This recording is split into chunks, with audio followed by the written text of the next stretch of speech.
زمین تو بڑھے گی نہیں. دادے پردادوں کے سامنے جو زمین تھی اسی پہ مین لگتی جاتی ہے اور اولاد بڑھتی جاتی ہے اور ہر ایک کے حصے میں تھوڑی زمین آتی جاتی ہے. میں دوسروں کو کیا کہوں, مجھے آپ بھی دیکھ رہے ہو, آپ کی شکل بھی دیکھ رہی ہے. میں تو اپنے گھر کی بات کہتا ہوں کہ اسے 50 سال 60 سال پہلے جو میرے گھر والوں کی حالت تھی کسانوں کی, میں ایک معمولی کسان کے گھر پیدا ہوا, کاشتکار کے گھر.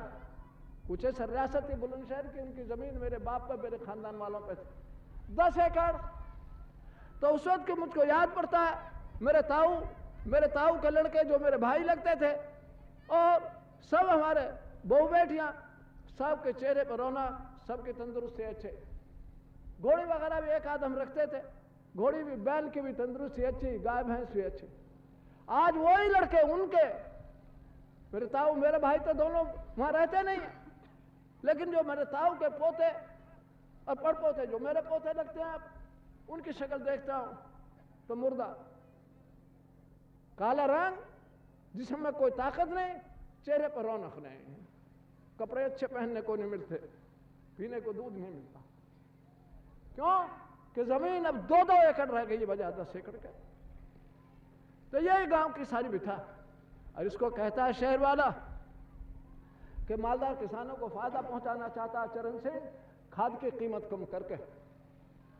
تو یہ بے روزگاری کا, پہلے جب انگریز آیا تھا گاؤں میں 25% آدمی دستکاری میں لگا ہوا تھا, کپڑے بناتا تھا, صابن بنا لیتی تھی گھر کی بہو بیٹیاں, دیا سلائی بناتے تھے, جوتا وہیں بنتا تھا, 1000 کام ہوتے تھے ہاتھ سے. دستکاری میں 10 معنی ہاتھ, جو ہاتھ سے کام کیا جائے, ہست کلا بھی کہتے ہیں ہندی میں. تو انگریز جب آیا تھا, جب 25% کسان اور بھی کام کرتے تھے. ہمارے یہاں ڈھاکہ کی ململ مشہور تھی دنیا میں, وہ کسان بناتا تھا, اپنے خالی وقت میں کھیت میں کام کیا اور خالی وقت میں کپڑا بنایا.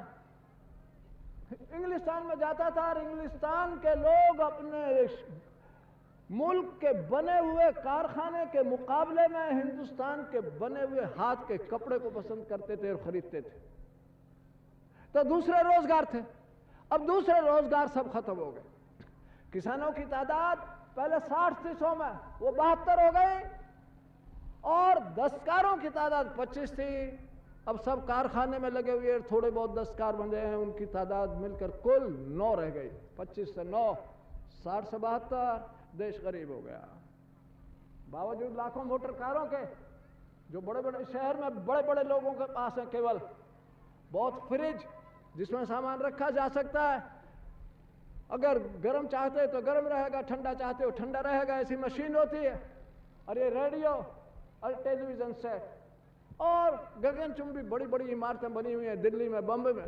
باوجود ان سب کے 200 برس پہلے جب انگریز آیا تھا, عام ہندوستانی اوسط ہندوستانی اوسط مالدار تھا, خوشحال تھا بنسبت آج کے.